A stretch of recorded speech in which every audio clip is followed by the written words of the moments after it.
हाय, hello, नमस्कार आणि रामराम मंडळी. मी ॲडव्होकेट आई तुम्हा सर्वांचे सहर्ष स्वागत करीत आहे. मित्रांनो, भारतामध्ये अतिक्रमण म्हणजेच लँड एन्क्रोचमेंट याबद्दलचे वाद न्यायालयामध्ये अनेक प्रलंबित आहेत हे तुम्हाला माहीत आहे. तुम्हाला स्वतःच्या बाबतीत असे अनुभव आले असतील किंवा तुमच्या शेजारी पाजारी देखील अनुभव आले असतील की तुमच्या खाजगी जमिनीवर, मालमत्तेवर एखाद्या व्यक्तीकडून ताबा मिळवला जातो किंवा अतिक्रमण केले जाते. मग अशा वेळी हे अतिक्रमण झाले तर आपण काय करायचे आणि याबाबतीत कायदा काय सांगतो हे आपल्याला माहीत असणे गरजेचे आहे. हे जे अतिक्रमण आहे तसा हा विषय अत्यंत कठीण आणि तसा मोठा आहे. त्यामुळे हा विषय एका व्हिडिओमध्ये कव्हर करणे मला शक्य नाही. एका व्हिडिओमध्ये सांगायचा प्रयत्न केला तर कुठलीच गोष्ट तुम्हाला व्यवस्थितपणे समजणार नाही. म्हणून मी हे जमिनीवरील जे अतिक्रमण आहे, लँड एन्क्रोचमेंट आहे, याबद्दलची जी माहिती मी तुम्हाला देणार आहे त्या माहितीचे मी 3 व्हिडिओ बनवणार आहे. माझा आजचा व्हिडिओ हा अत्यंत महत्त्वपूर्ण झाला. माझी तुम्हा सर्वांना विनंती आहे की हा जो आजचा व्हिडिओ आहे तो अजिबात स्किप न करता पूर्णपणे बघा. ॲडव्होकेट आई या चॅनेलला तुम्ही अजूनही सबस्क्राईब केले नसेल तर सबस्क्राईब करून बेल बटनवर देखील क्लिक करा, जेणेकरून माझ्या येणाऱ्या प्रत्येक व्हिडिओचं नोटिफिकेशन हे सर्वात आधी तुम्हाला मिळेल. चला, आता तुमचा फार वेळ न घेता आजच्या महत्त्वाच्या विषयाकडे आपण वळूया आणि आजच्या व्हिडिओला सुरुवात करूया. मित्रांनो, आजच्या व्हिडिओमध्ये आपण पुढील मुद्दे बघणार आहोत. अतिक्रमण म्हणजे काय? अतिक्रमण झाले असेल तर त्यासाठी कायद्यान्वये दंड आणि शिक्षा किती दिली जाते? जर अतिक्रमण झाले असेल तर ते सोडवण्याचे मार्ग कोणकोणते आहेत? अतिक्रमणासाठी जर दावा दाखल करायचा असेल, तक्रार करायची असेल तर त्यासाठी आवश्यक कागदपत्रे कोणती? अतिक्रमण होऊ नये म्हणून कोणते उपाय आपण केले पाहिजेत याबद्दलची डिटेलमध्ये माहिती. तर सर्वात पहिला मुद्दा येतो, अतिक्रमण म्हणजे काय? जमीन किंवा मालमत्ता अतिक्रमण ही एक अशी प्रक्रिया आहे जिथे एखादी व्यक्ती मालकाच्या मालमत्तेच्या किंवा जमिनीच्या अधिकारांचे उल्लंघन करते. म्हणजेच एखादी व्यक्ती इमारतीत किंवा मालमत्तेत बेकायदेशीरपणे प्रवेश करते किंवा इमारतीचा किंवा मालमत्तेचा काही भाग जाणून बुजून अजाणतेपणी दुसऱ्याच्या संरचनेत वाढवते. मित्रांनो, आता हे जे अतिक्रमण आहे यामध्ये देखील अगदी थोडासा आपण तितकाच महत्त्वाचा असा फरक आहे बरं का. म्हणजे तुम्हाला असे वाटेल की जमिनीचे अतिक्रमण आणि मालमत्तेचे अतिक्रमण हे दोन्ही एकच आहे, तर असे नाही. आपल्यापैकी बऱ्याच जणांना हाच फरक माहीत नसल्यामुळे अतिक्रमणाची मोठी समस्या आपल्याला भेडसावत आहे. तर आता सर्वप्रथम आपण हे जे जमीन अतिक्रमण आहे आणि मालमत्ता अतिक्रमण आहे यामधील जो अगदी थोडासा फरक आहे तो डिटेलमध्ये बघूयात. आता सर्वप्रथम जमीन अतिक्रमण म्हणजे काय हे सोप्या पद्धतीने तुम्हाला समजावे म्हणून मी एक उदाहरण देते. आता समजा मी कोल्हापूरमध्ये जमीन खरेदी केली आहे, परंतु या जमिनीवर मी कोणतेही बांधकाम केलेले नाही. ही जमीन माझ्याकडून पूर्णपणे दुर्लक्षित झालेली आहे आणि मी आता दुसरीकडेच राहत आहे. परंतु समजा काही दिवसांनी असेल किंवा काही महिन्यांनी असेल, मी या जमिनीला किंवा मालमत्तेला जर भेट दिली तर तेव्हा मला असे दिसून आले की या जमिनीभोवती सीमा भिंत बांधली गेलेली आहे. तर मित्रांनो, हे झाले माझ्या जमिनीवर झालेले जमीन अतिक्रमण. आता यानंतर आपण मालमत्ता अतिक्रमण म्हणजे काय हे बघूयात. यासाठी देखील तुम्हाला मी एक उदाहरण समजावून सांगते. आता समजा माझे घर एका गावात आहे. या घराचे मी नूतनीकरण म्हणजेच इंटेरियर करत आहे. आता हे नूतनीकरण करत असताना मी जे माझे शेजारी आहेत त्यांच्या बागेत भिंत बांधली किंवा इतर कोणतेही छोटेसे बांधकाम केले तर हे जे मी बांधकाम केलेले आहे किंवा भिंत शेजारच्यांच्या बागेत बांधलेली आहे ते मी माझ्या शेजारच्या घरावर केलेले मालमत्तेचे अतिक्रमण झाले. आता तुम्हाला लक्षात आले असेल की जमीन अतिक्रमण आणि मालमत्ता अतिक्रमण यामधील जो थोडासा फरक आहे तो काय आहे. आता या जमीन किंवा मालमत्ता अतिक्रमणामध्ये साधारणपणे या गोष्टी समाविष्ट होतात. शेतात बांध घालणे, शेतीवर ताबा मिळवणे, दुसऱ्याच्या हद्दीतील जमिनीतील काही भागात बांधकाम करणे म्हणजेच हौद जिना यासारखे, आणि दुसऱ्याच्या मालकीची जमीन स्वतःची असल्याचा दावा करणे. हा पुढचा मुद्दा बघूया. जमीन अतिक्रमण कायद्याअंतर्गत दंड किती दिला जातो? जमीन अतिक्रमण कायद्याअंतर्गत अतिक्रमण करणाऱ्या व्यक्तीला 550 रुपये दंड आणि 3 महिने तुरुंगवास अशी शिक्षा होऊ शकते. पुढचा मुद्दा बघूया. जमीन किंवा मालमत्ता अतिक्रमण सोडवण्याचे मार्ग कोणते?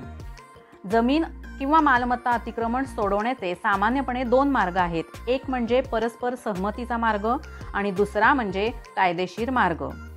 आता त्यातला पहिला आपण बघूया, परस्पर सहमतीचा मार्ग.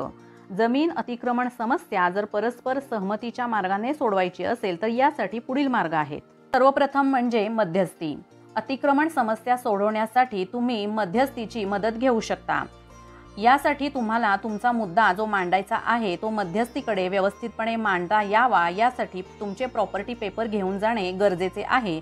त्यामुळे अतिक्रमणाची समस्या जर तुम्हाला परस्पर सहमतीने सोडवायची असेल तर मध्यस्थी हा एक चांगला ऑप्शन होऊ शकतो। यानंतर नंबर 2 आहे ते म्हणजे विक्री किंवा विभाजन।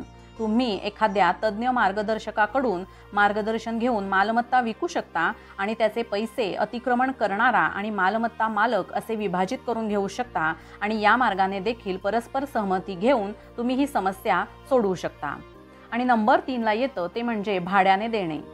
अतिक्रमणकर्त्याला ठराविक कालावधीसाठी जर समजा ती मालमत्ता पाहिजे असेल आणि त्यासाठी त्याने जर ते अतिक्रमण केले असेल परंतु त्याला कायदेशीर मालकी नको असेल तर तुम्ही यावेळी सामंजस्याचा मार्गाचा उपयोग करून ही मालमत्ता त्या व्यक्तीला भाड्याने देऊ शकता आणि कायदेशीर औपचारिकता आणि कागदपत्रांसहित जी काही परिपूर्णता असेल ती करून तुम्ही हा भाडे करार व्यवस्थितपणे नोंदवू शकता।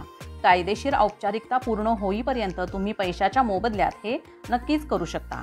तर त्यानंतर दुसरा मार्ग आहे तो म्हणजे कायदेशीर मार्ग। जमीन किंवा मालमत्ता अतिक्रमण प्रकरणे हाताळण्यासाठी जमीन अतिक्रमण कायद्यांतर्गत पुढील कायदेशीर मार्ग उपलब्ध आहेत। नंबर 1 म्हणजे कायमस्वरूपी किंवा तात्पुरता मनाई हुकूम। जमीन अतिक्रमण कायद्यानुसार मालमत्ता मालक अतिक्रमण करणाऱ्यांविरुद्ध गुन्हा दाखल करू शकतो। हा गुन्हा दाखल केल्यानंतर म्हणजेच मनाई हुकूम मिळण्यासाठी अर्ज केल्यानंतर माननीय न्यायालयासमोर या अर्जाची तपासणी केली जाते। कायमस्वरूपी मनाई आदेश हा असा न्यायालयीन आदेश आहे जिथे न्यायालय अतिक्रमण करणाऱ्या व्यक्तीला मालमत्ता पूर्णपणे वापरण्यास कायमस्वरूपी मनाई करते आणि तात्पुरता मनाई आदेश हा असा आदेश आहे जिथे माननीय न्यायालय अतिक्रमण करणाऱ्या व्यक्तीला काही काळासाठी मालमत्ता वापरण्यास मनाई करते। यानंतर नंबर 2 ला येतं ते म्हणजे पूर्वपक्षीय आदेश। यामध्ये माननीय न्यायालय इतर पक्षाच्या प्रतिसादाची वाट न बघता केवळ एका पक्षाने उत्तर दिल्यास पूर्वपक्षीय आदेश पारित करते।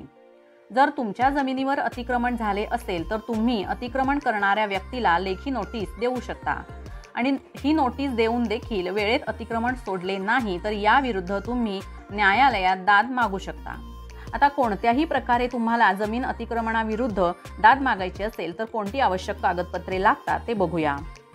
1 मूळ खरेदी करार जर जमीन खरेदीने आलेली असेल तर। 2 शीर्षकाचा दस्तऐवज।